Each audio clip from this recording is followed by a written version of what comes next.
সমবেত শ্রদ্ধেয় কৃষ্ণ প্রেমানুরাগী ভক্তগণ, অদ্যকার এই মহতি হরিবাসরে উপস্থিত আমার পরম শ্রদ্ধেয় শিবতুল্য অংশভূতা পিতৃগণের চরণে এবং মা মহামায়া সাদৃশ্য জননী স্বরূপ মাতৃগণের চরণে জানাই এই কীর্তন জগতের সর্বকনিষ্ঠতম কীর্তনিয়া এই অধমা সুপ্রিয়া হালদার এবং তার এই ক্ষুদ্র কীর্তন সম্প্রদায়ের পক্ষ থেকে জাতি, ধর্ম, বর্ণ, কর্ম, স্ত্রী পুরুষ নির্বিশেষে সকল ভক্তবৃন্দে শ্রীপাদ পদ্মে অনন্ত কোটি কোটি দণ্ডবত প্রণাম।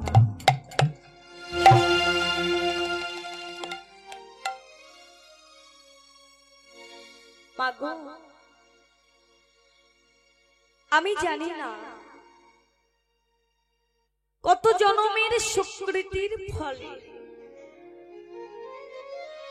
কত জনমের সুকর্মের ফলে আজ আমি এই স্থানে উপস্থিত হতে পেরেছি। আজ আমি এই স্থানে আপনাদের সম্মুখে উপস্থিত হয়েছি কিছু কৃষ্ণ কথা, কিছু হরি কথা, গৌর কথা পরিবেশন করার জন্য।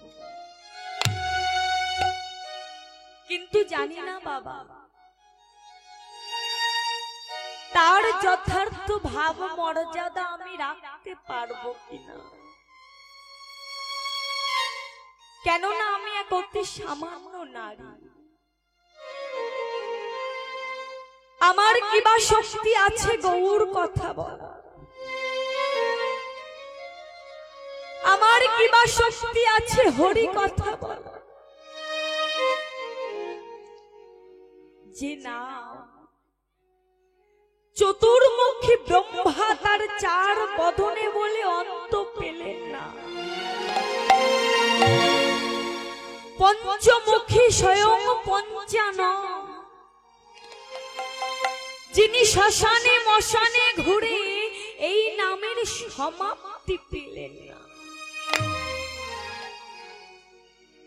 আমার মতো একজন ক্ষুদ্র মানুষ কন্যা কিভাবে সেই নাম এক বদনে বলে সমাপ্তি করতে পারবে?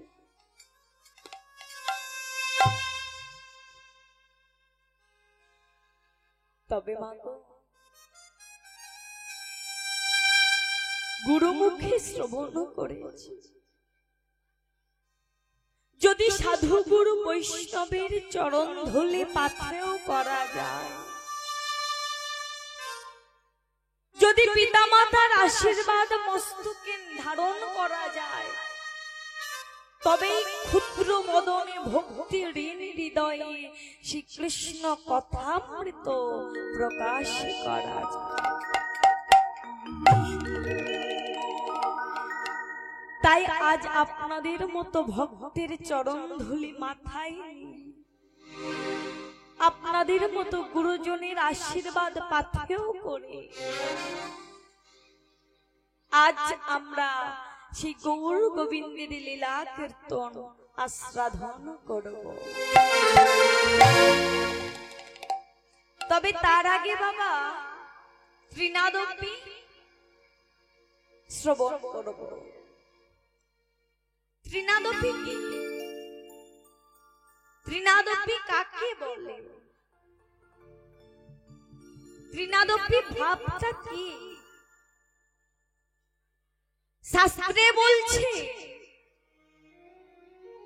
যদি পেতে চাও কিছু তবে আগে হও নিচু। কি বলছি না, যদি পেতে চাও কিছু তবে আগে হও নিচু। তা এ কথাটা বলে কেন? এ কথাটা কেন বলে? কেন না উন্নত উচ্চশীল পরে যদি চাও উঠিবারে অগ্রে করো তার মূল আদি করে। অর্থাৎ কেউ যদি মনে ভাবে যে আমি একটা উঁচু বৃক্ষে চড়বো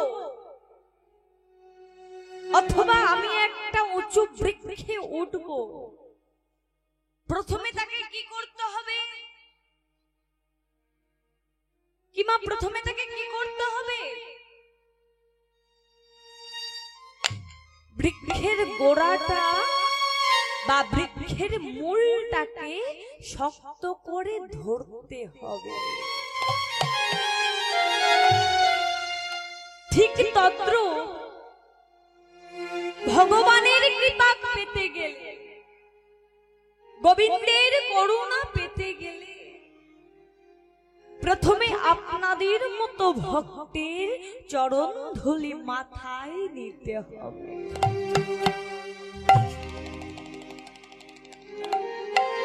যেমন বৃক্ষে চড়তে গেলে বৃক্ষের গোড়াটাকে ধরতে হয়, তেমন ভগবানের করুণা পেতে গেলে, গোবিন্দের কৃপা পেতে গেলে আপনাদের মতো ভক্তের চরণ ধুলি আগে পাথেও করতে হবে। তাই আজ আপনাদের সবার চরণ ধুলি আশীর্বাদ মাথায় নিয়ে, পিতামাতার আশীর্বাদ মাথায় নিয়ে শুরু করব কৃষ্ণ কথা, হরি কথা, শ্রী গৌরাঙ্গের কথা। তবে তার আগে আপনাদের কাছে আমার একটা ছোট্ট বিনীত নিবেদন। মায়েরা যখন পিতামাতাকে সম্মুখে পাবে অথবা যখন কোন শুভ কর্মে গৃহ বাহির হবে, গুরুজনদের সামনে পাবে, কোন মন্দির প্রাঙ্গণ থেকে যখন পেরিয়ে যাবে, যেন কখনো মাথা নত করে প্রণাম করতে ভুলবেন না। কেননা শাস্ত্রে বলছে যারা গুরুজনদের চরণে মাথা নত করে প্রণাম করতে শেখেনি, যাহারা পিতামাতার আশীর্বাদ মাথায় নিয়ে পথ চলতে শেখেনি, আর যাই হোক তারা ভগবানের কৃপা থেকে বহু দূরে অবস্থান করে। আর এই পিতামাতার আশীর্বাদ মাথায় নিয়ে পথ চললে জীবনে যে কি আশীর্বাদ প্রাপ্তি করা যায়, কি যে ফল পাওয়া যায়, তা বুঝতে পেরেছিলেন বাবা মহাভারতের যুধিষ্ঠির।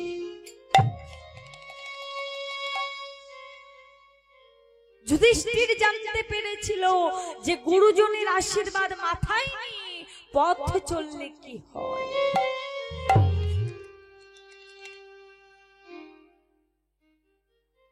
আগামী কাল হবে কুরুক্ষেত্রের মাঠে যুদ্ধ। মহাভারতের পাতায় যার নাম হলো ধর্ম যুদ্ধ। যুদ্ধের ঠিক আগের দিন সন্ধ্যাবেলা, তা বাবা যদি আগামীকাল যুদ্ধ শুরু হয় তার আগের দিন সন্ধ্যাবেলা মানে আজ সন্ধ্যাবেলা,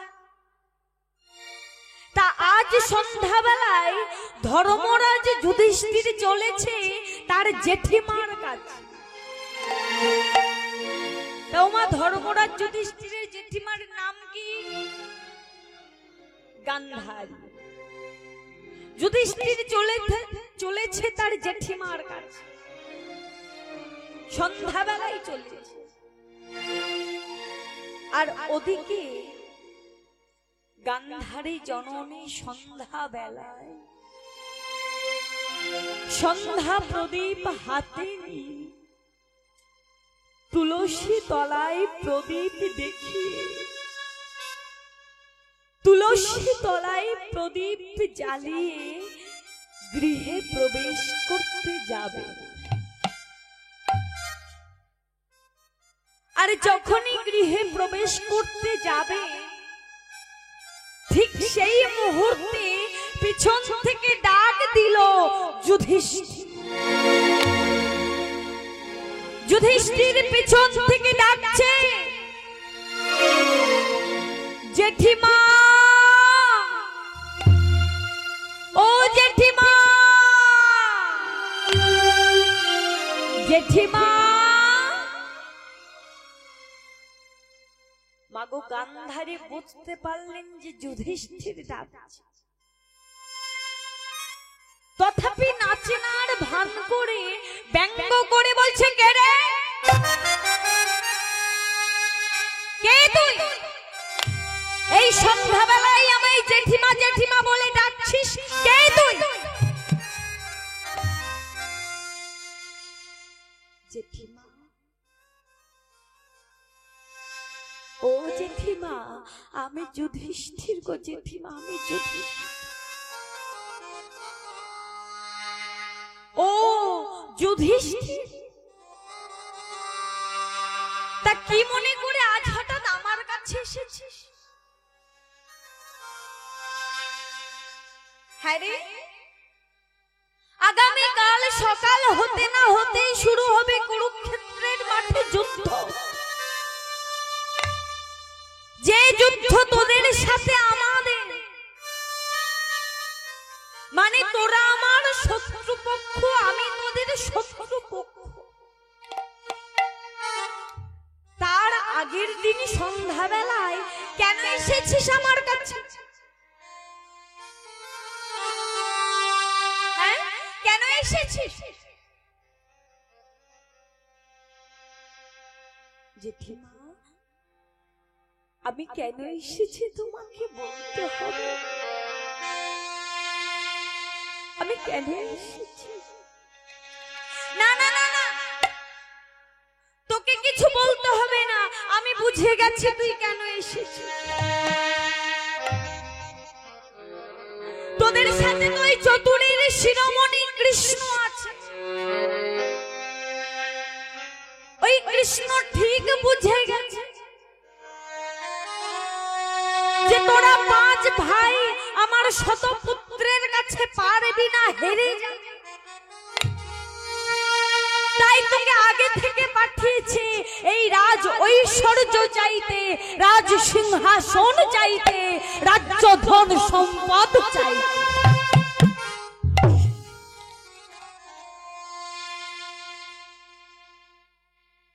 যুধিষ্ঠির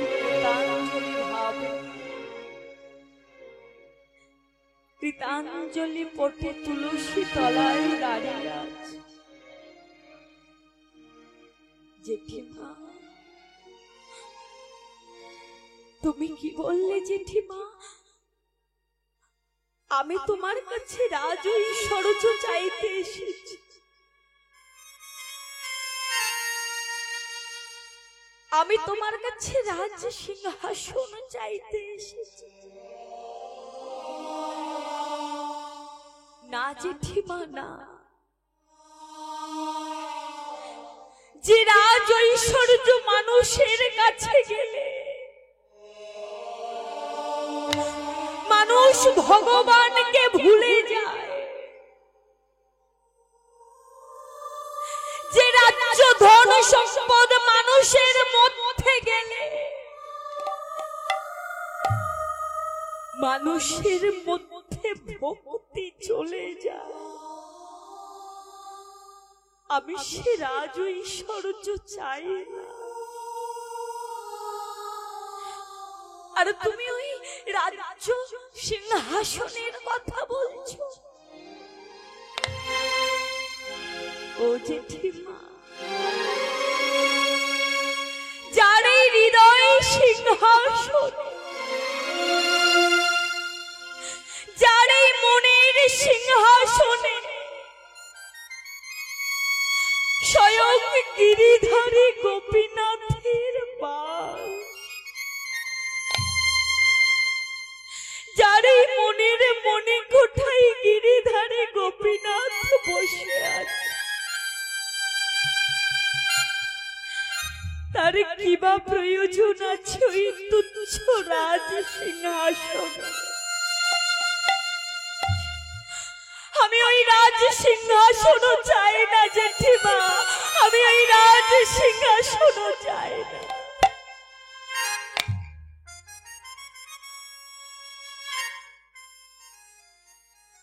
তুমি তো আমার জেঠিমা, মানে তুমি আমার মায়ের বড়,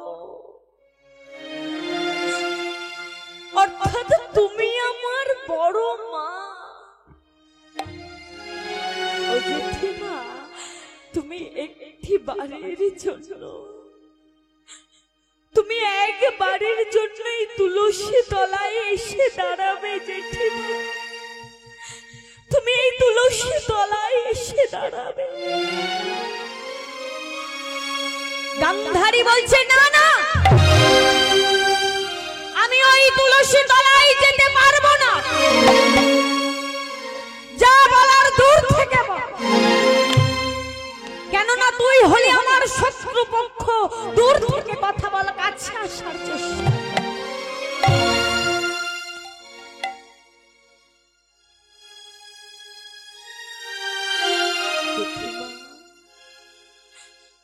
ও জেঠিমা, তুমি আমাকে শত্রু ভাবলেও, তুমি আমাকে শত্রু মনে করলেও, আমি যে তোমাকে শত্রু মনে ভাবি না। তুমি তো আমার জেঠিমা, তুমি কেন আমার শত্রু হবে? ও জেঠিমা, একবার তুলসী তলায় এসে দাঁড়াও না জেঠিমা, একবার তুমি তুলসী তলায় এসে দাঁড়াও,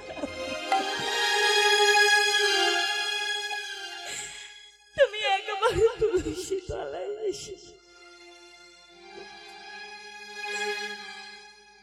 যখন যুধিষ্ঠির ছলো ছলো নয়নে বারে বারে একই কথা বলছে, গান্ধারী জননী বাবা আর কথাটা কাটতে পারলেন না, কথাটা কাটতে না পেরে অবশেষে তুলসী তলায় এসে দাঁড়িয়েছে। আর যখনই তুলসী তলায় গান্ধারী এসে দাঁড়িয়েছে, যুধিষ্ঠির তাড়াতাড়ি এগিয়ে গিয়ে হাত দুটি নিচু করে মাথাটি নত করে গান্ধারী জননীর চরণে প্রণাম জানাল।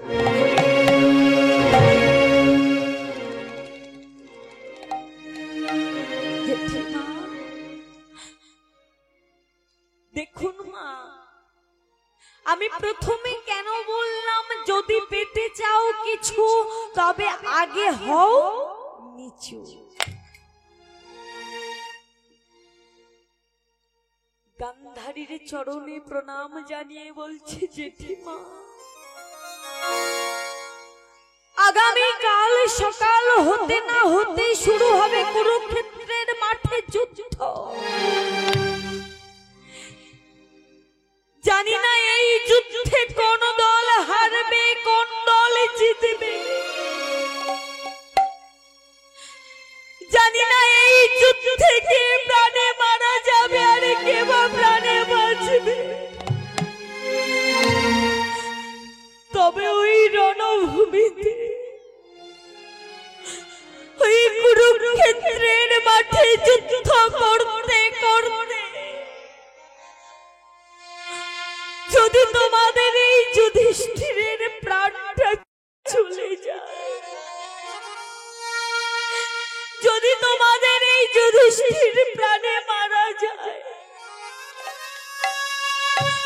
পরের জন্মে আবার যদি মানুষ হয়ে মনুষ্য কুলে জন্ম নিতে পারি, তুমি আমায় আশীর্বাদ করো জেঠিমা।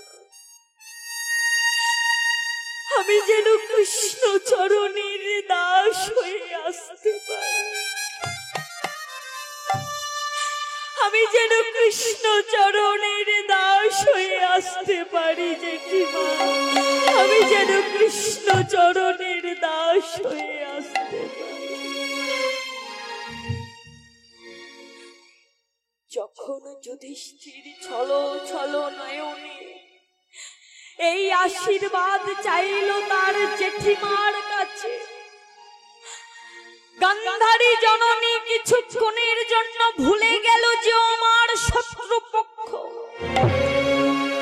নিজের অজান্তে কাপা কাপা হাত নিয়ে যুধিষ্ঠিরের মাথায় হাত দিয়ে আশীর্বাদ করছে, শোন বাবা, আমি তোকে আশীর্বাদ করলাম, ওই কুরুক্ষেত্রের মাঠে যে যুদ্ধ শুরু হবে সেই যুদ্ধে ধর্মের হবে জয় আর অধর্মের হবে পরাজয়। হৃদয় গৌরে প্রেমানন্দে হরি বল হরি বল হরি বল।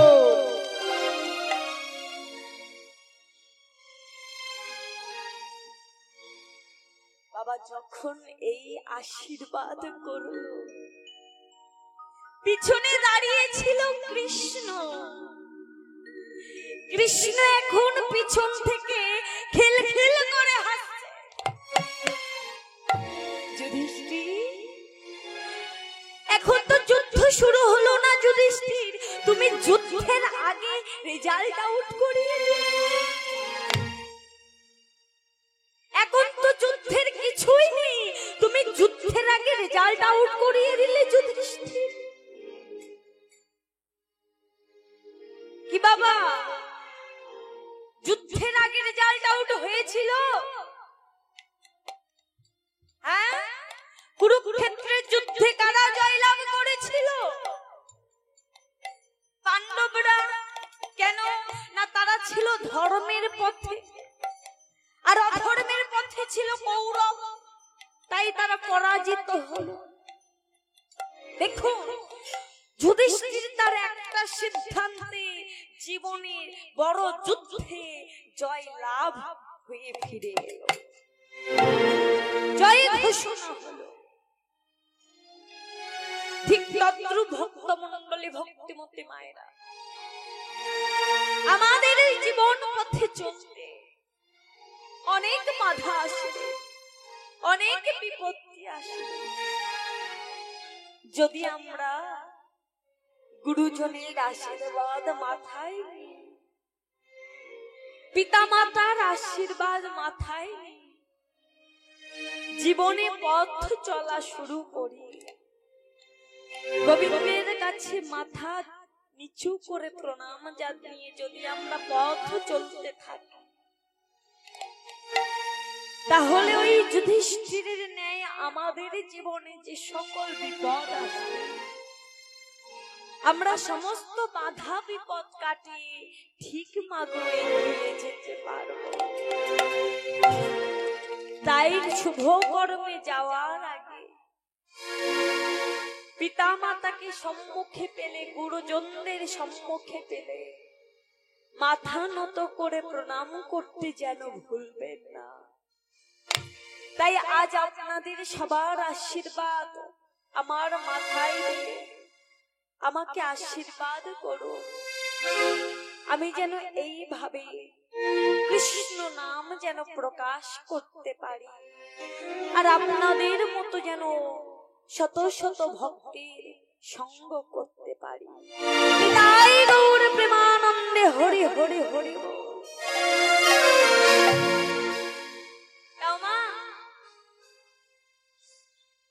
শ্রীমদ্ ভাগবতে বলছে, সত্যে যজায়তে বিষ্ণু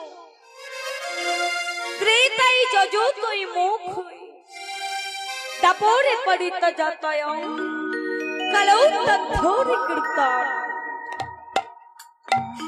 অর্থাৎ সত্য যুগে মানুষ সাধনা করে ভগবানকে লাভ করেছে,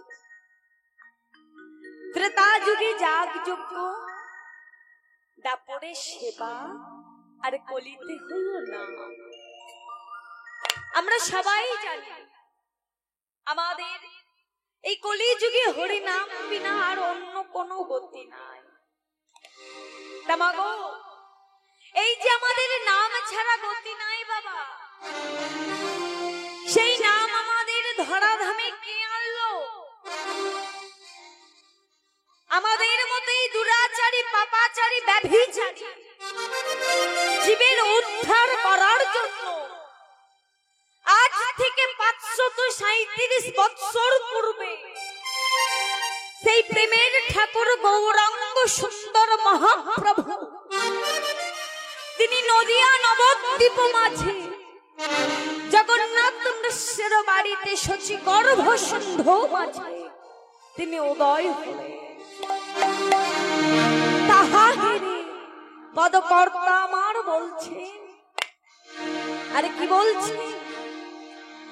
ওগো অসাধনে চিন্তামণি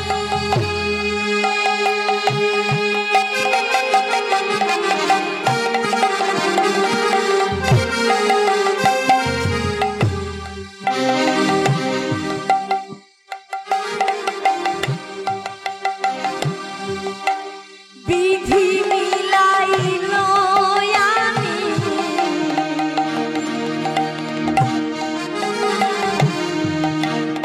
অসাধনের চিন্তামণি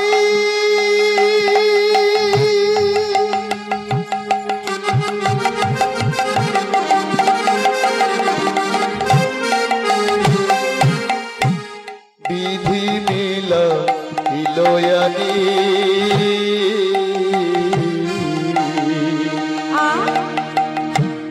অসাধনে চিন্তামণি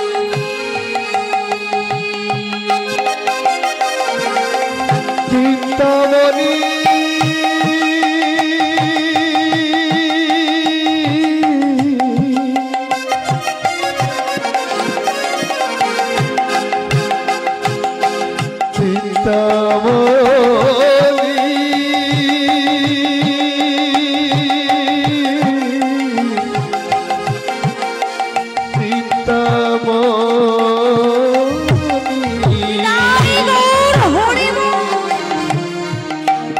অসাধনের চিন্তামণি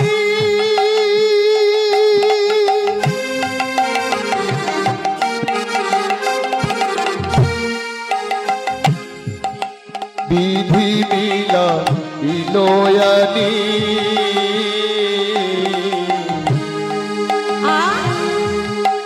গোরা বড় দয়ালো ঠাকুর, গোরা বড় দয়ালো ঠাকুর, গোরা বড় দয়ালো ঠাকুর, গোরা বড় দয়ালো ঠাকুর। দেখুন মা, সেই গৌর সুন্দরকে বলা হচ্ছে দয়ার ঠাকুর। কেন না, তিনি দয়া করে কৃপা করে আমাদের জন্য সেই নাম সংকীর্তন এনেছেন। আর তিনি কেমন রূপে এলেন, তাই কি বলছেন? এলেন আমার গৌর হরি, এলেন আমার গৌর হরি, এলেন আমার গৌর হরি, এলেন আমার গৌর হরি, কলির জীবে উদ্ধার লাগে, এলেন আমার গৌর হরি, এই কলির জীবে উদ্ধার লাগে, এলেন আমার গৌর হরি, এলেন আমার গৌর হরি, এলেন আমার গৌর জীবের উদ্ধার লাগি এলেন আমার গৌর হরি হরি এলেন আমার গৌর হরি হরি জীবের উদ্ধার লাগি এলেন আমার গৌর হরি গোরা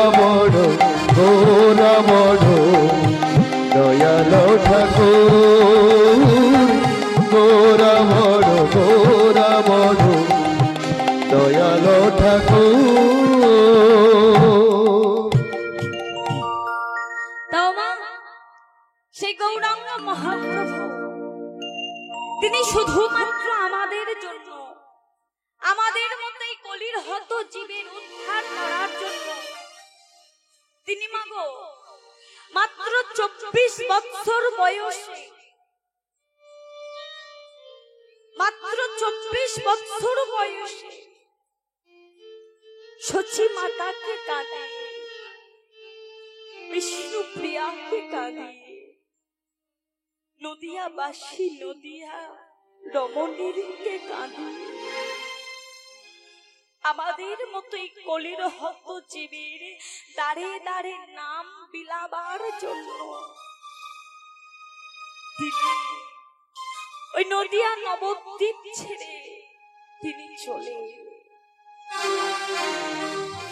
তিনি নিয়ে এলেন আমাদের জন্য সেই হরিনাম, যে 16 নাম 32 অক্ষর, আমাদের পারের কর্তা, আমাদের একমাত্র সম্বল। হে ভক্তমণ্ডলী, আজ যখন আমরা সবাই মিলে এই মধুর স্থানে এই পবিত্র হরিবাসরে সবাই মিলে যখন উপস্থিত হয়েছি, তাহলে সবাই মিলে কি সেই হরিনাম একবার বদনে গাইব? সবাই গাইবে? আচ্ছা, সবাই মিলে দুটি বাহু উত্তোলন করে আজ আমরা সেই মধুর কৃষ্ণ নাম বদনে গাইব। হ্যাঁ, হরে কৃষ্ণ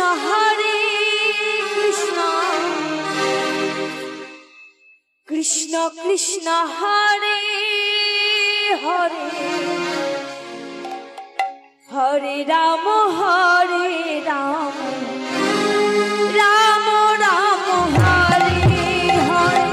হরে কৃষ্ণ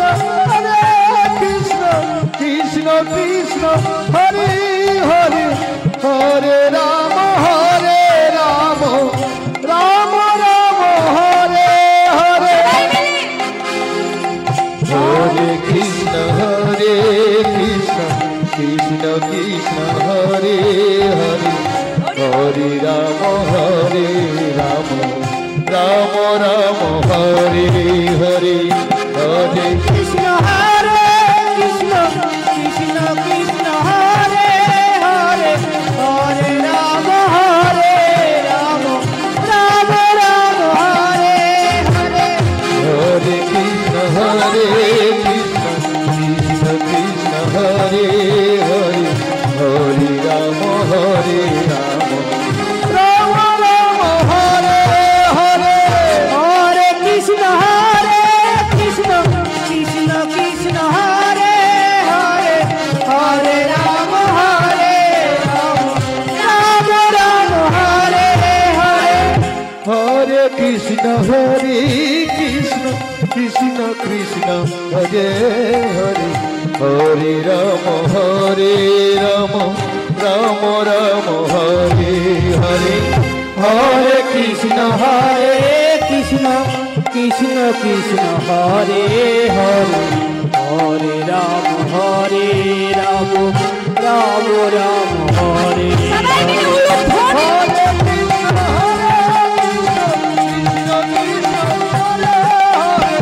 হরে রাম রাম হরে হরে। হরে কৃষ্ণ কৃষ্ণ কৃষ্ণ হরে হরে, হরে রাম রাম রাম হরে হরে। হরে কৃষ্ণ কৃষ্ণ হরে হরে, হরে রাম রাম রাম হরে হরে। হরে কৃষ্ণ কৃষ্ণ কৃষ্ণ হরে হরে, হরে রাম রাম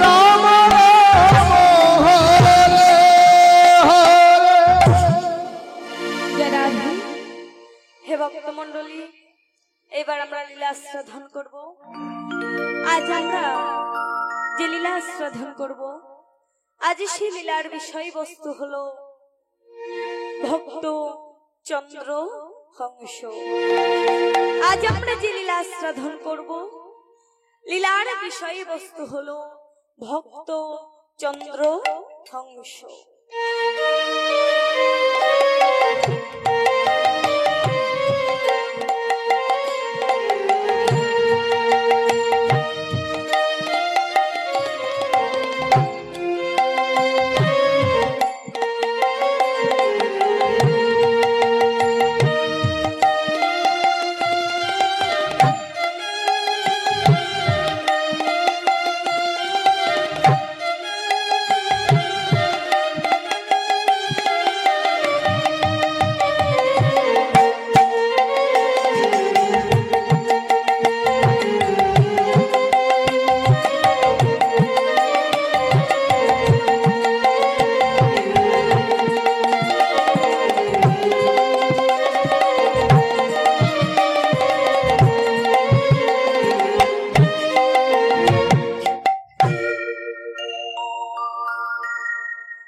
তাও মা, আজ আমরা লীলা শ্রদ্ধনের প্রারম্ভে সবাই মিলে যাব সেই মধুময় শ্রীধাম বৃন্দাবনে। ইমা সবাই বৃন্দাবনে যাবেন তো? বৃন্দাবনে যেতে গেলে কি করতে হয়? রাধে রাধে, তাই তো? আচ্ছা, বৃন্দাবনে গেছেন কখনো? জানেন, তাই তো? আচ্ছা, আজ আমি সবাইকে বৃন্দাবনে নিয়ে যাব, যাবেন তো? না মা, আমাদের দেহটা এই স্থানে থাকবে, কিন্তু মনটা যাবে সেই মধুময় শ্রীধাম বৃন্দাবনে। আর সবাই মিলে যাব সেই মধুর বৃন্দাবনে। আর বদনে কি বলবো? রাধে রাধে, সঙ্গে উলুধ্বনি নিতাই গৌর হরি হরি বল। চলে রে আমার মধুর বৃন্দাবন,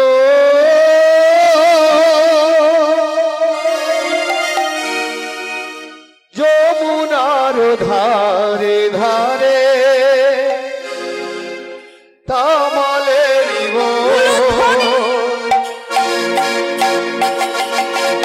চলি আমার মধুর বৃন্দাবন, যমুনার ধারে ধারে তামালের যমুনার ধারে ধারে তামালের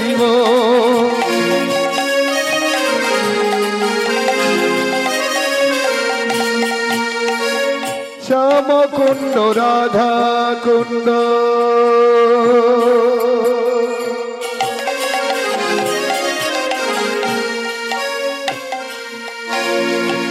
গিরি গোবর্ধন, যমুনার ধারে ধারে তামালের বন, শ্যাম কুণ্ড রাধা কুণ্ড।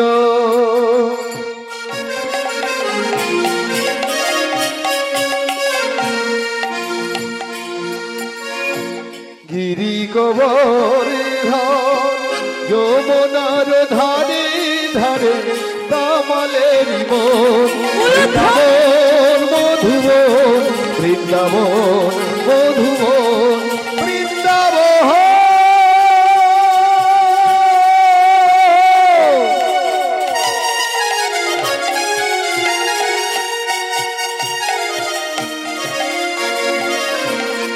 মধুবন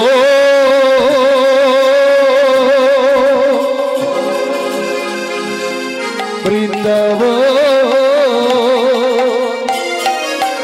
চলি আমার মধুর বৃন্দাবন, যমুনার ধারে ধারে তামালের যমুনার ধারে ধারে তামালের যমুনার ধারে ধারে তামালের যমুনার ধারে ধারে তামালের ফেরিব।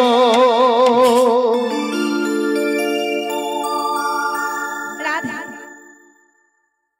তামা কৌন্ডিন্য নগরে দধিমুখ নামে এক রাজা ছিলেন। সেই রাজা ছিলেন ধর্মপরায়ণ, কিন্তু তাহার কোনো সন্তান সন্ততি ছিল না। রাজা প্রতিদিন রাজ সিংহাসনে বসে রাজকর্ম পরিচালনা করে, আর রাজকর্ম পরিচালনা করে সন্ধ্যায় যান গোবিন্দ মন্দির, আর গোবিন্দ মন্দিরে গিয়ে জানায়, ওগো গোবিন্দ মাধব, ওগো দয়াময়, আমাকে তুমি একটা পুত্র সন্তান না চাইতে তুমি আমাকে সব কিছু দিয়েছ, কিন্তু দয়াময় তুমি তো আমাকে একটা সন্তান দিলে না, আমাকে একটা সন্তান দাও। এই বলে রাজা গোবিন্দ মন্দিরে সন্তান ভিক্ষা করতে করতে গোবিন্দ মন্দিরে নিদ্রায় আচ্ছন্ন হলে গোবিন্দ মন্দিরে রাজা ঘুমিয়ে পড়লে গভীর রজনী, রাজার সকাতর ডাক শুনে ভগবান আর থাকতে পারলেন না। রাজাকে স্বপ্নাদেশ দিলে, শোনো রাজা দধিমুখ, তুমি বিধান অনুসারে পুত্রেষ্ঠি যজ্ঞ করো, তবেই রানীর গর্ভ সঞ্চার হবে, আর সেই সন্তান হবে আমার পরম ভক্ত।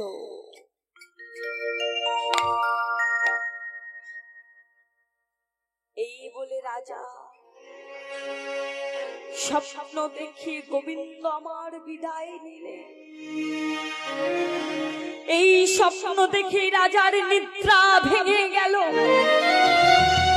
রাজার যখন নিদ্রা ভেঙে গেছে, রাজা চারিদিকে খুঁজছে, কে দেখা দাও, দেখা দাও, তুমি দেখা দাও, দেখা দাও,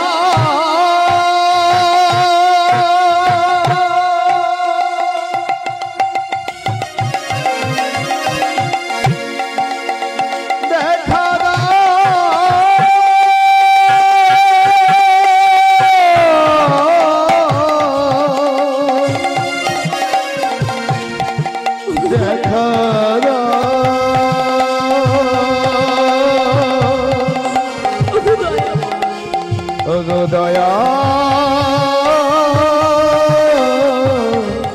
দয়া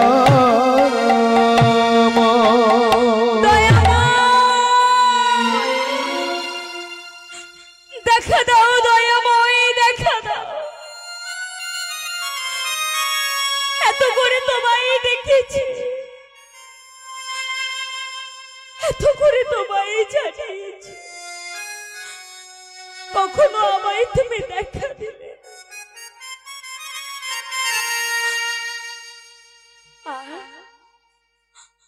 আজ আমার ডাকে সাড়া দিলে, আমাকে না দেখা দিয়ে চলে গেলে।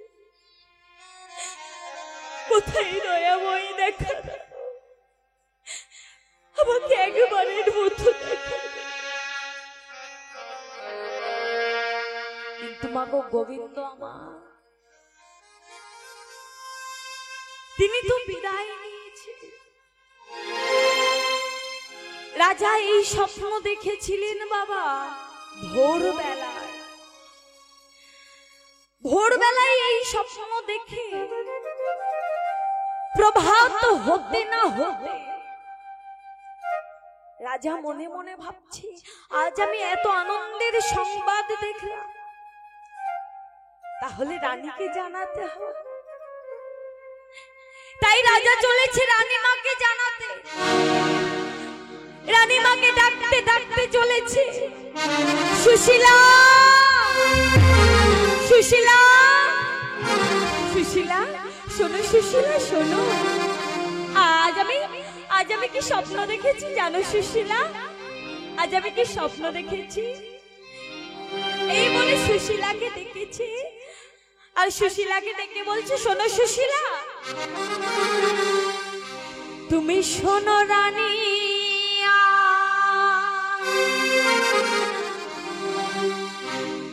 সুখের সংবাদ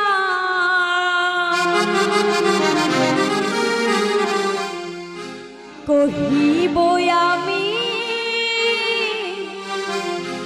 সকল কথা। শোনো রানীরা, সুখের সংবাদ কহিব আমি সকল কথা। তুমি শোনো রানিয়া, সুখের সংবাদ কহিব আমি সকল কথা।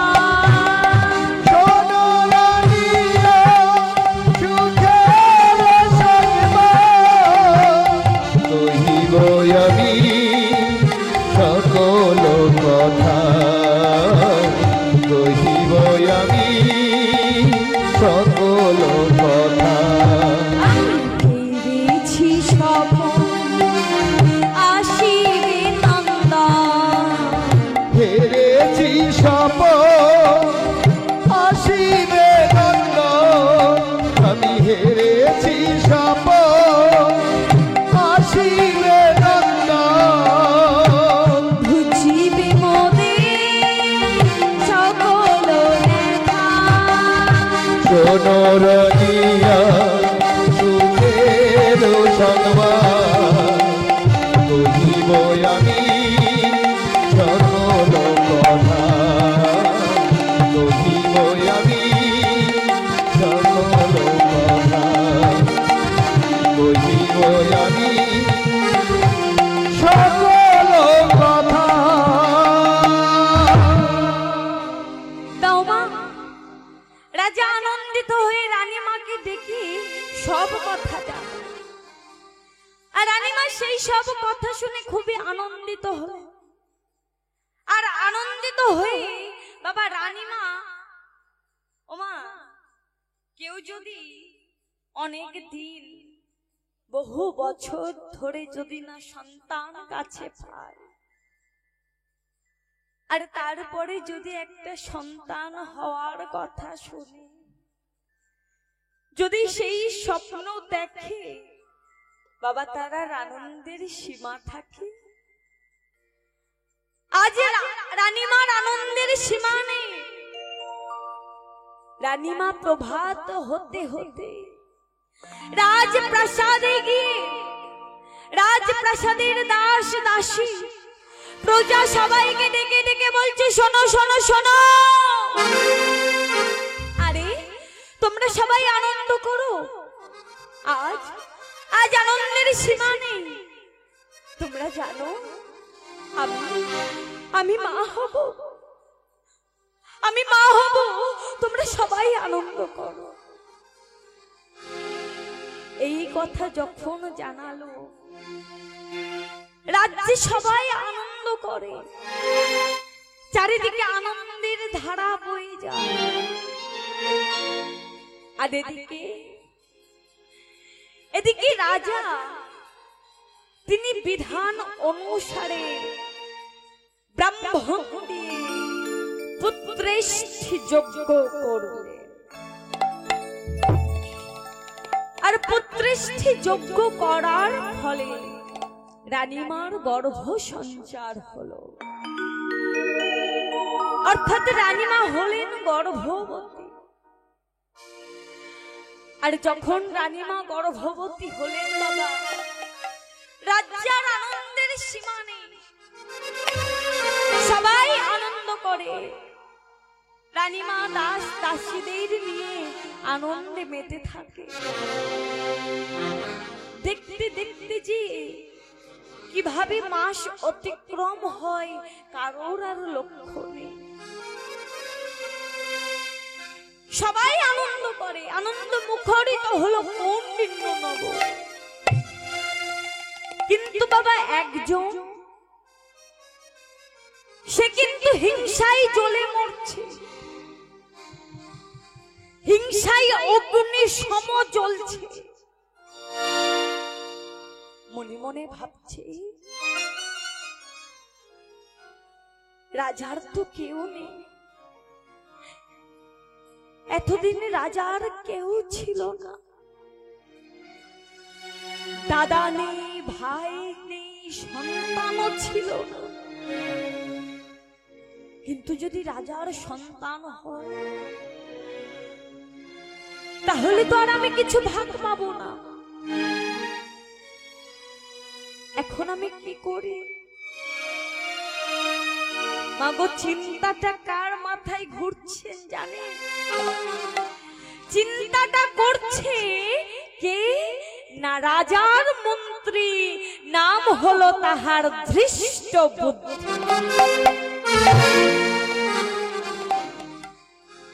মনে তার লোভ জন্মালো, ভাবছি যদি আমি রাজাকে বিনাশ করতে পারি, যদি আমি রাজাকে মেরে ফেলতে পারি, তাহলে এই রাজ্য, ধন সম্পদ সবকিছু হবে আমার। এই বলে মনে মনে চিন্তা করছে যে কি করি, কি করি। আর চিন্তা করতে করতে একটা বুদ্ধি মাথার মধ্যে এলো। তাই কি করছে না, মন্ত্রী এখন ডেকেছে দাসীকে। কোন দাসী? না, যে দাসী রাজার প্রতিদিন খাবার নিয়ন্ত্রণ করত, রাজাকে প্রতিদিন খাবার পরিবেশন করত, সেই দাসীকে ডেকেছে। দাসী, ও দাসী, এদিকে এসো। দাসী তাড়াতাড়ি এগিয়ে এলো। হ্যাঁ বলুন মন্ত্রী মহাশয়। দাসী, তুমি প্রতিনিয়ত রাজাকে খাবার পরিবেশন করো, তাই না দাসী? হ্যাঁ মন্ত্রী মহাশয়, আমি প্রতিদিন রাজাকে খাবার নিয়ন্ত্রণ করি, আমি প্রতিদিন রাজাকে খাবার পরিবেশন। দাসী, আমি তোমাকে একটা কাজ দেব, সেই কাজটা তোমার সঠিকভাবে পালন করতে হবে। হ্যাঁ মন্ত্রী মহাশয়, বলুন কি কাজ, আমি সঠিকভাবে পালন করব।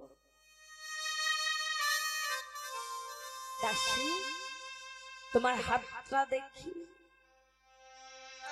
এই বলে যখন দাসী হাত পেতেছে, মন্ত্রী এখন সেই দাসীর হাতে একটা দ্রব্য তুলে দিয়েছে।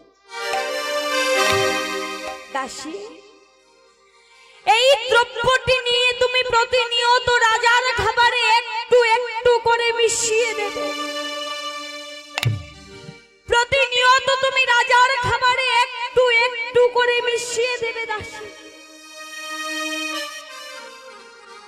দাসী বলে এই কাজ কি মা?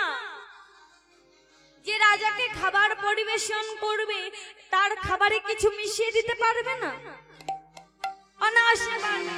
তা দাসী বলে এই কাজ, এমন কঠিন কাজ কি আমি পারবো? কিন্তু মন্ত্রী মহাশয়, দ্রব্যটি কি আপনি তো আমায় বললেন না? দ্রব্যটি কি? মন্ত্রী বলছি, শোনো দাসী, এ কথা যেন না কেউ কখনো জানতে পারে। এই কথাটা শুধু তুমি আর আমি জানবো, তাছাড়া কেউ জানবে না। ওই যে দ্রব্যটি আমি তোমায় দিলাম, ওটি আর অন্য কোনো কিছু নয় দাসী, ওটি হলো পরকূট। আর পরকূট কথার অর্থ হলো বাবা বিষ। যখন দাসী শুনলো যে ওটি বিষ, তৎক্ষণাৎ দাসী সেই দ্রব্যটি ছুড়ে দিয়ে বলছে, না, আমি কিছুতেই পারবো না, আমি রাজার খাবারে বিষ মিশিয়ে দিতে পারবো না, এমন কাজ আমি পারবো না, আমি কিছুতেই পারবো না।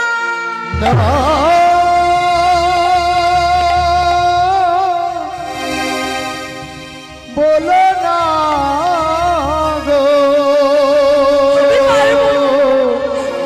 আমি রাজার খাবারে বিষ দিতে পারবো, বলো না, আমি পারবো না, আমি পারবো না, আমি রাজার খাবারে বিষ দিতে পারবো, এমন কাজ আমি পারবো না মন্ত্রী মহাশয়, আমি পারবো না। দাসী, যদি তুমি আমার কথা না শোনো,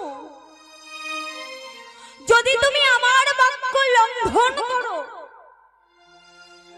তবে আমি তোমাকে মিথ্যা অপবাদ দিয়ে এই রাজ্য রাজপ্রাসাদ থেকে বহিষ্কার করব।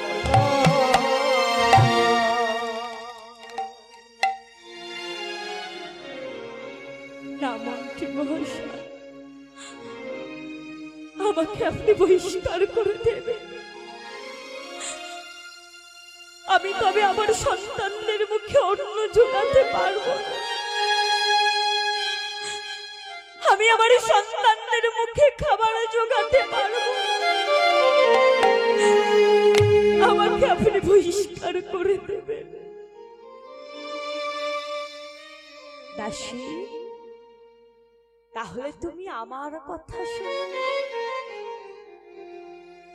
যে কোনো দুটোর মধ্যে তো তোমায় একটা করতে হবে, হয় তুমি আমার কথা শোনো আর নতুবা এই রাজ্য থেকে বেরিয়ে যাও।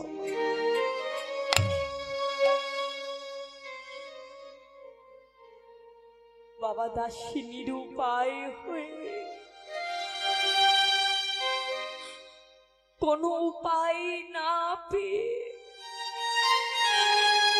সেই দ্রব্যটি হাতে তুলে নিল, তুলে নিয়ে ভগবানকে জানাই, ওগো দয়াময়, আমি রাজাকে বিষ দ্বারা বিনাশ করতে চাই না দয়াময়, দয়াময়, তথাপি আমাকে কর্ম করতে হচ্ছে দয়াময়, দয়া, আমি এখন কি করি দয়াময়, দয়া,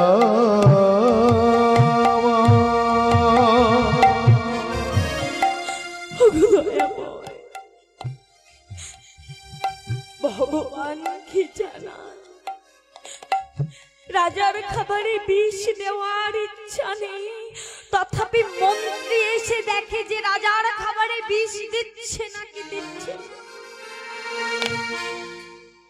প্রতিনিয়ত রাজার খাবারে একটু একটু করে বিষ মিশিয়ে দেয়,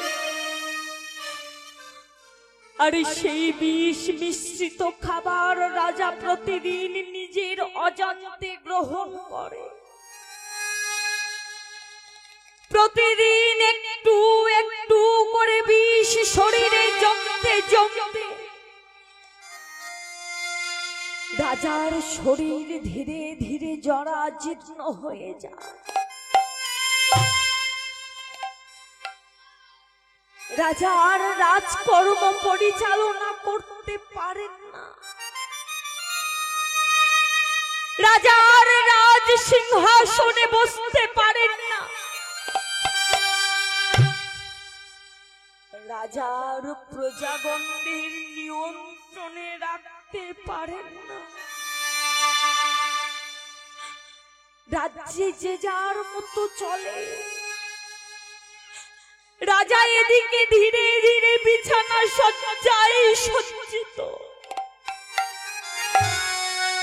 প্রতিদিন একটু একটু করে শরীরে বিষ জমতে জমতে রাজার শরীরের ভিতর থেকে পচন ধরেছে।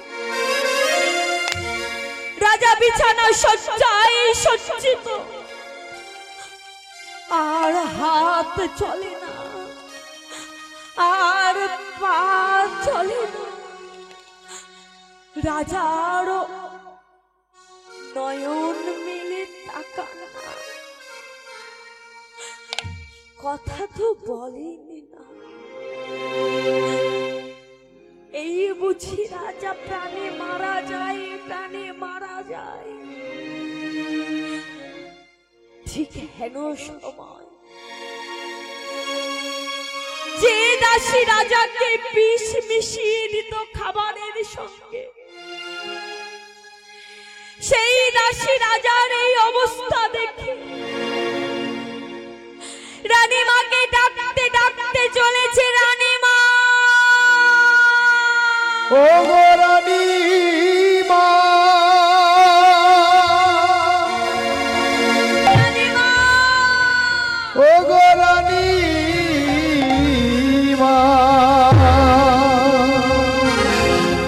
রানীমা, রানীমা,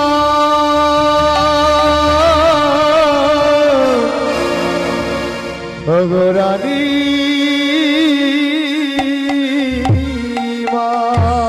রানীমা,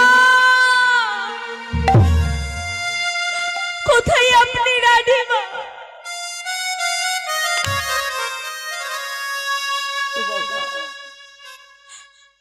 মাগো রানী তখন ছিল অষ্টম মাসের গর্ভবতী, আর গর্ভবতী অষ্টম মাসে তাই গিয়েছেন বাপের বাড়িতে। সেই দাসী ছুটছুটে ছুটছুটে রানীমার বাপের বাড়িতে উপস্থিত হয়েছে। রানীমা, রানীমা কোথায় আপনি? তাড়াতাড়ি আসুন রানীমা, তাড়াতাড়ি আপনি বাইরে আসুন। রানীমা বাইরে এসে বলছে, দাসী, একই দাসী, এইভাবে হতবিম্ব হয়ে তুমি ছুটছুটে ছুটছুটে আসছো, তোমার বদন বিষণ্ণ, তোমার নয়নে জল। কি হয়েছে দাসী? রানীমা, রানীমা আপনি শীঘ্রই চলুন।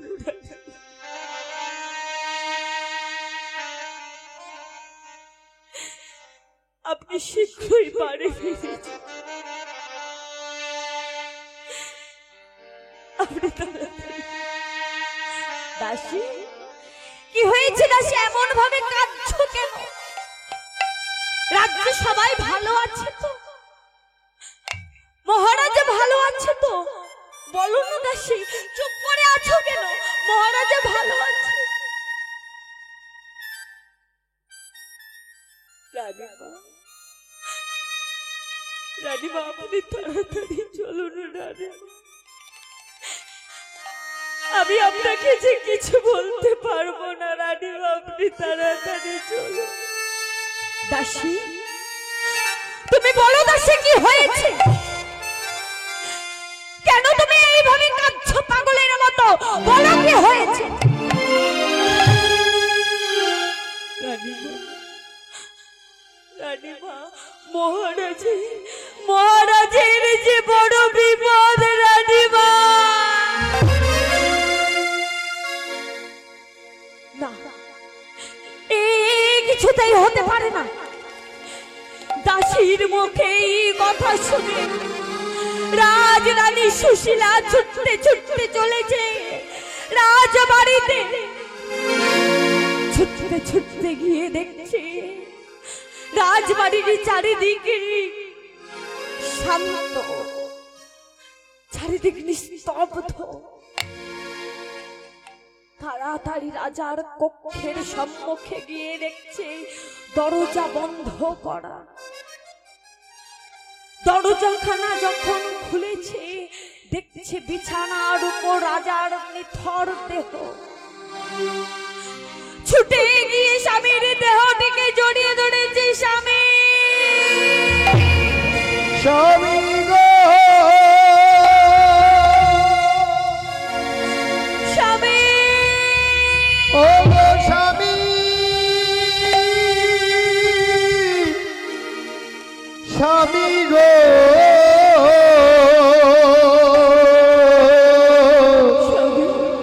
কথা বলো স্বামী গো, স্বামী, স্বামী, স্বামী, স্বামী কথা বলো, স্বামী কথা বলো। একেবারে সুশীলা বলে ডাকো স্বামী। কিন্তু মা স্বামী আর কথা বলে। স্বামী আর নয়ন মিলে তাকায় না। রাজরানী সুশীলা স্বামীর দেহটিকে বক্ষ মাঝে জড়িয়ে ধরল। স্বামী, কথা বলো। যখন স্বামীর দেহটিকে বক্ষ মাঝে জড়িয়ে ধরেছে অনুভব করলো স্বামীর দেহ ধীরে ধীরে শীতল হয়ে যাচ্ছে। বুঝতে আর বাকি থাকলো না যে স্বামী আর বেঁচে নেই। বুঝতে আর বাকি থাকলো না যে স্বামী মারা গেছে। না না স্বামী, আমাকে ছেড়ে তুমি চলে যেতে পারো না স্বামী।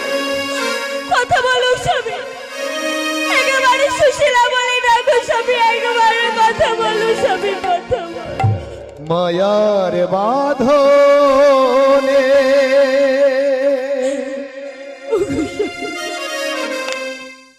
আর কত কাল বেঁধে রাখবে, খাঁচা ছেড়ে প্রাণ পাখি একদিন উড়ে যাবে, আসবে না কোনো দিন ফিরে, আসবে না কোনো দিন ফিরে।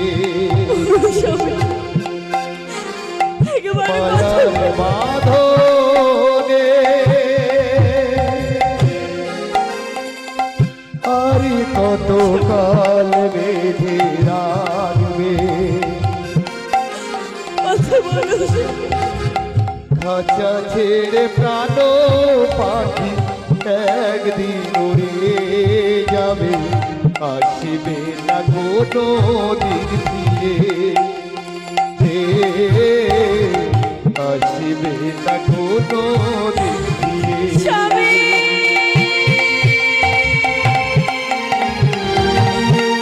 একেবারে কথা বলো স্বামী, একেবারে সুশীলা বলে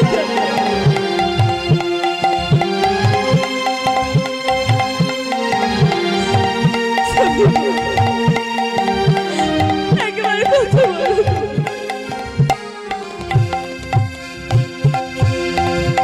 পুষেছিলাম আমি অতি যতনে, কখন যে উড়ে যাবে কে কখন জানে, একেবারে কথা বলো। পুষেছিলাম আমি অতি যতনে, কখন যে উড়ে যাবে কে কখন জানে, মায়ার বাঁধনে আর কত কাল বেঁধে রাখবে, খাঁচা ছেড়ে প্রাণ পাখি একদিন উড়ে যাবে, আসবে না কোনো দিন ফিরে, কোনো দিনে আসিবে না কোনো দিন ধীরে। স্বামী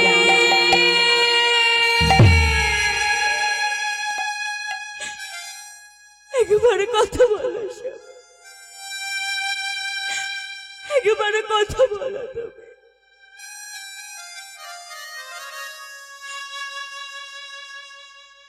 কিন্তু বাবা স্বামী আর কথা বলে না।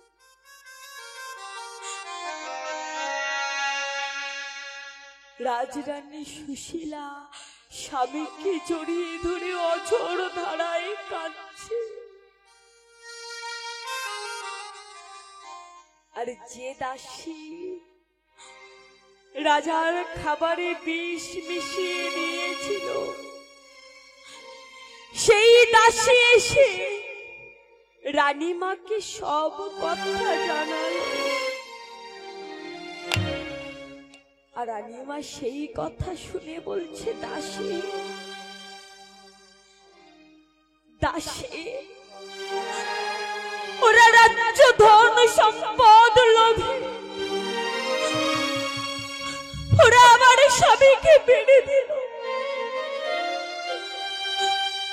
আজ ওরা রাজ্য ধন সম্পদের লোভে ওরা আমার স্বামীকে মেরেছে। দুদিন বাদে ওরা আমার সন্তানকেও মেরে দেবে।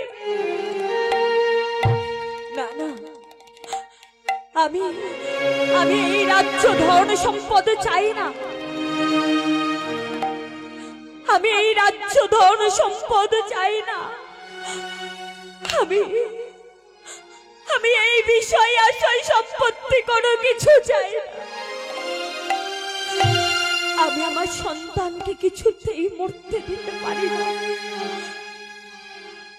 এই বলে রাজরানী সুশীলা তিনি পথে বাহির হয়ে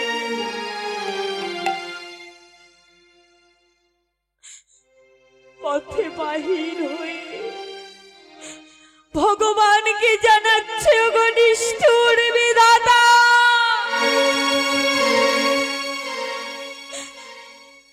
এতদিন তুমি আমাকে নিঃসন্তান করে রেখেছিলে।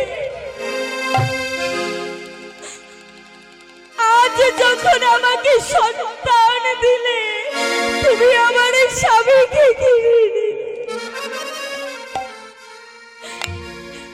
স্বামী বিনা এই গর্ভের সন্তানকে আমি কেমন করে মানুষ করব? স্বামী বিনা এই গর্ভের সন্তানকে আমি কিভাবে বড় করব? আমি এখন কোথায় যাব? আমি এখন কোথায় গেলে আশ্রয় পাব? এই বলে রাজরানী ভিখারিণী হয়ে পথে পথে ঘুরে আশ্রয় প্রার্থী। আজ রাজরানী তিনি আজ ভিখারিণী মা। এই জগতে তার আর আপন বলতে কেউ নেই। পথে পথে ঘুরে আর ভগবানকে কেঁদে কেঁদে জানাই, ও দয়াময়, আমি এখন কোথায় যাব? রাজরানী মীরা ভিখারিণী, গিরিধারী তোমার লাগিয়া গো, গিরিধারী তোমার লাগিয়া।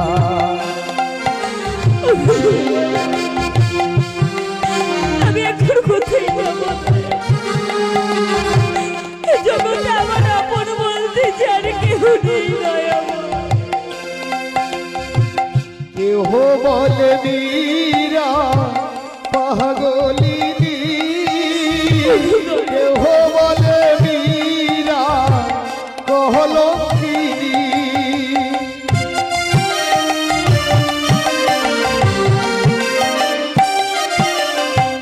কেহ বলে মীরা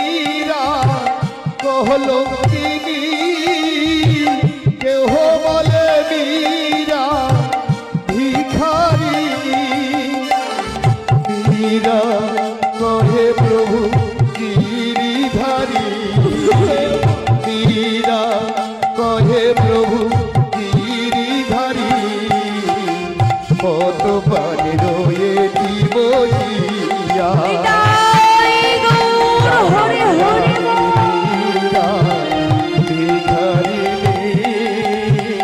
গিরিধারী তোমার লাগিয়া গো গিরিধারী তোমার লাগিয়া গিরিধারী তোমার লাগিয়া।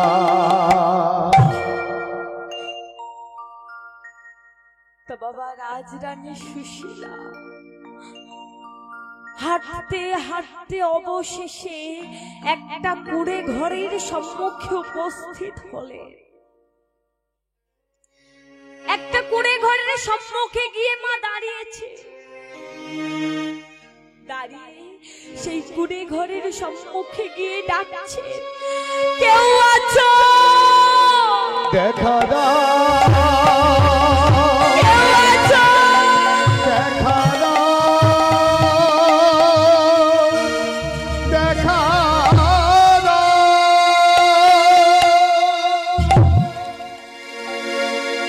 সেই কুড়ে ঘর থেকে বেরিয়ে এলেন এক বৃদ্ধা হাতে একটা লাঠি নিয়ে বলছে কে কে তুমি আমি রাজরানী সুশীলা ওরা আমার স্বামীকে বিনাশ করেছে আমাকে একটু থাকার জায়গা দেবে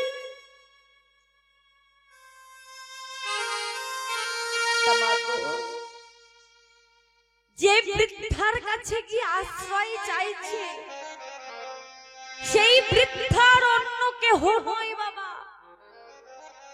সেই বৃদ্ধা হলেন ওই রাজ্যের ধাত্রী মাতা আর ধাত্রী মাতা কথার অর্থ কি ধাই মা সেই ধাই মার কাছে রাজরানী সুশীলা আশ্রয় নিলে আশ্রয় নিয়ে 10 মাস 10 দিন অন্তে তিনি একটা পুত্র সন্তান প্রসব করলে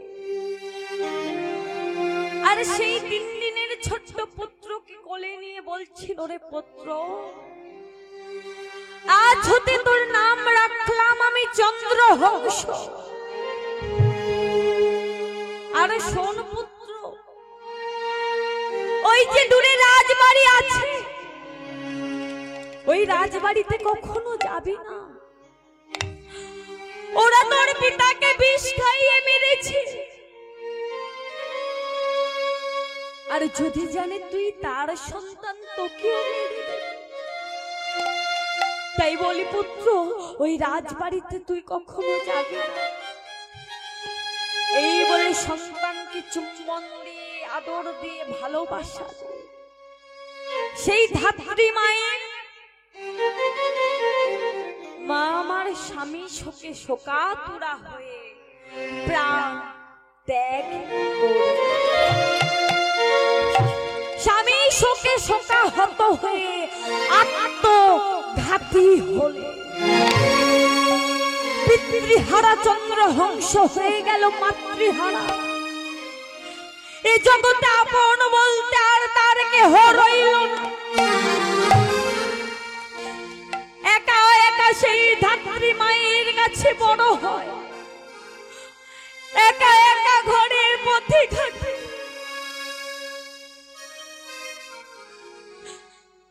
আর ভগবানের নাম করে দেখুন মা নিয়তির কি বিধান জন্ম নেওয়ার আগে বাবাকে হারালো আর জন্ম নেওয়ার পরে মাকেও হারালো এ জগতে আপন বলতে আর তার কেহ রইল না। একা একা ধরে মাগো, যারা জীবনে বাবা মাকে হারিয়েছে, যাদের জীবনে বাবা মা নেই, তারা জানে যে বাবা মা না থাকার কি ব্যথা, বাবা মা না থাকার কি কষ্ট।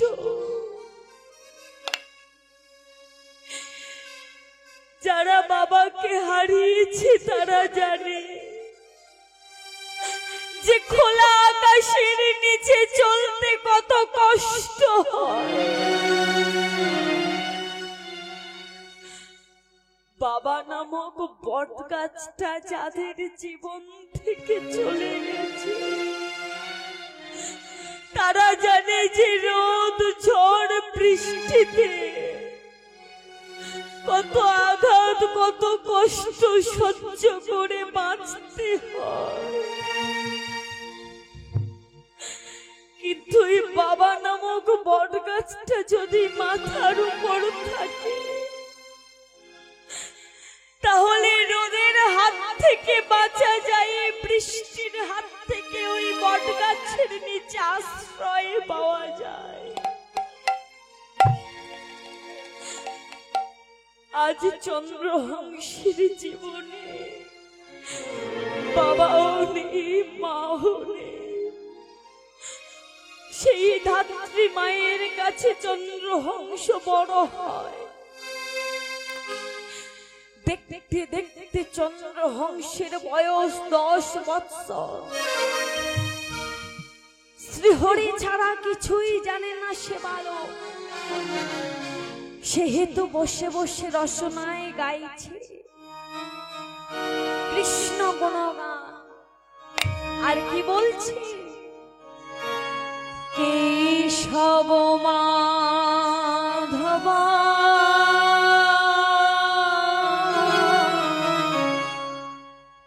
গিরিধারিলা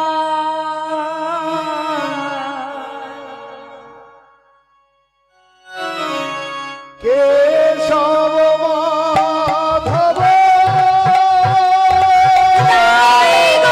হরে হরে গিরিধারি লাল বলো গিরিধারি লাল কেশব মাধব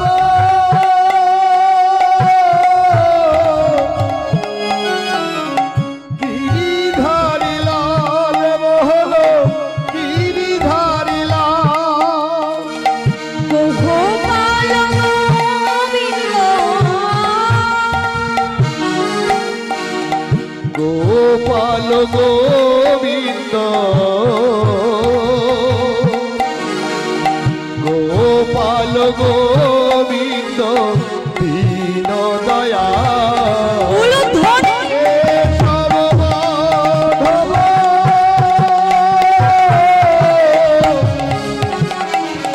গিরিধারি লাল বলো গিরিধারি লাল গোপাল গোবিন্দ গোপাল গোবিন্দ দীন দয়া কেশব মাধব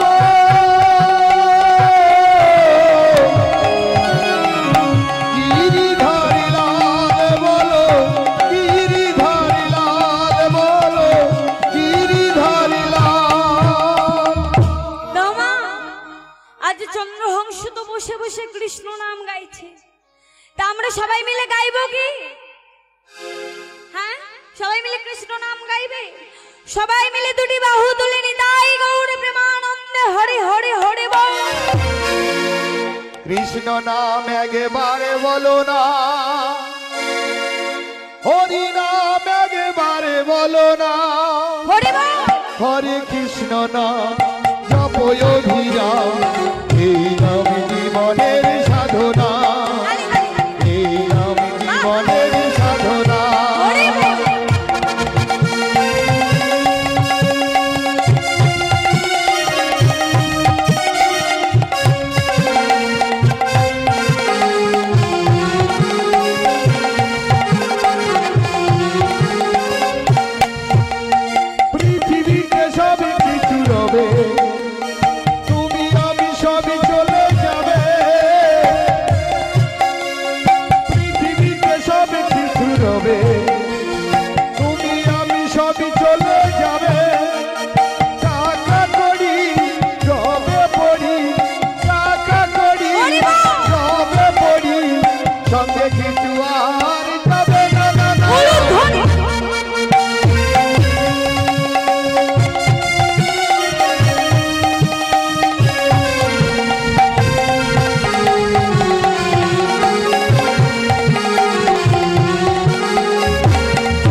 হবে তুমি আমি সবই চলে যাবে টাকা করি যাবে পড়ি টাকা করি যাবে পড়ি সঙ্গে কিছু আর যাবে না না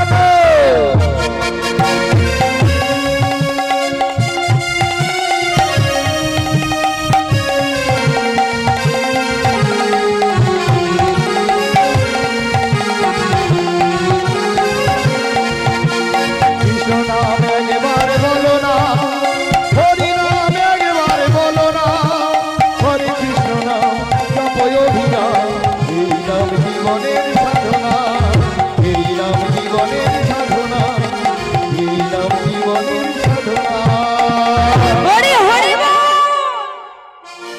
রাধে তাও মা আজ চন্দ্রহংস যখন এইভাবে বসে বসে কৃষ্ণ নাম গাইছে, চন্দ্রহংস খেলার সাথে এসে বলছে এই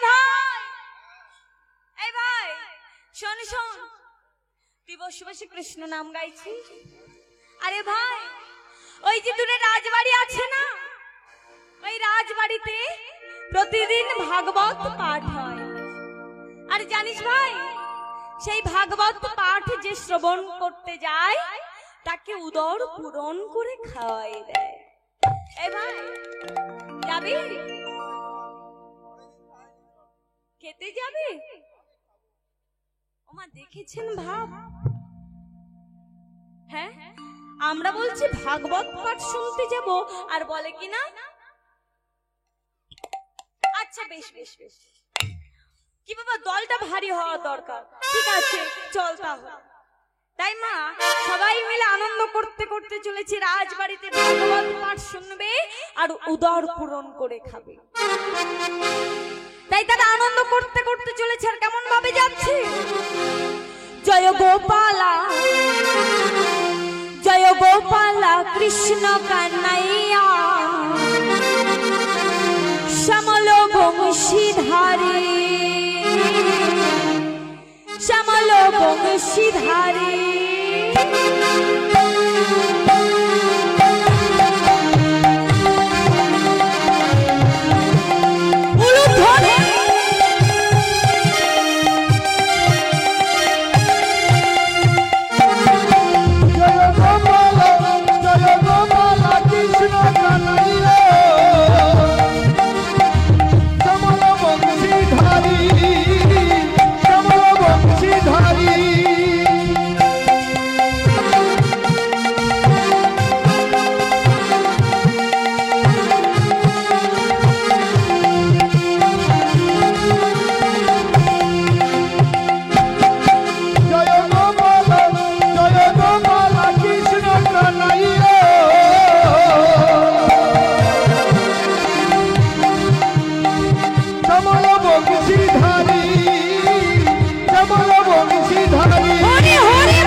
যশোদার নয়ন মনে তুমি গোঠের রাখাল তুমি যশোদা দুলা গোঠের রাখাল তুমি যশোদা দুলা